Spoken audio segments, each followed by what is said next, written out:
बिस्मिल्लाहिर्रहमानिर्रहीम। अस्सलामु अलैकुम।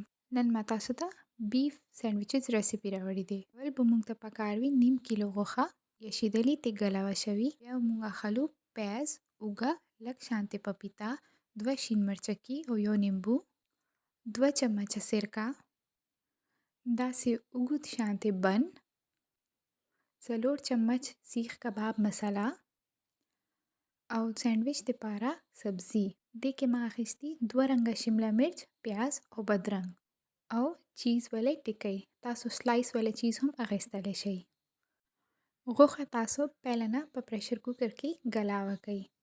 دلته کې به موږ ګرایند کړو هغه لمده مساله، یعنی هغه یو درمیانه پیاز، 3-4 پلي اوږه، 2 شین مرچ، یو پپیتې والا ټنګره او نیمبو به ورکې بعد کې اخره کې واچو او دا به مو ګرایندر کې داسې ګرایند کو چې پیسټ شانتې جوړ شي.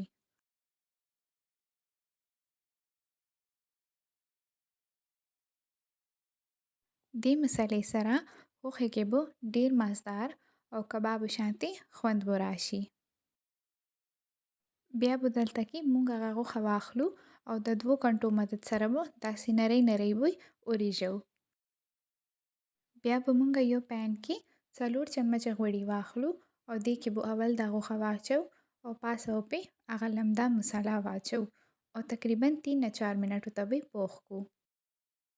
پخولو ټایم کې مونږ به دې کې 2 چمچه سرکه هم واچو او لږ لږ شانتې اوبه به هم شامل کوو. اوبه بجای که تاسو د غوښې ولې یخني استعمال وکړئ هغې سره به هم خوند ډیر مزدار شي.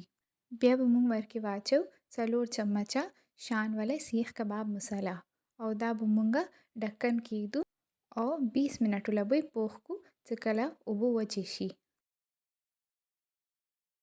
تقریبا 5-10 منټو نه بعد چې غوښه لږ شانتې یخه شي مونږ به دلته کې سینډویچونه جوړول شروع کو. ټولو کې پهله مونږ به بن کې ولګو مایونیز، بیا به ورکې دا غوښه واچو.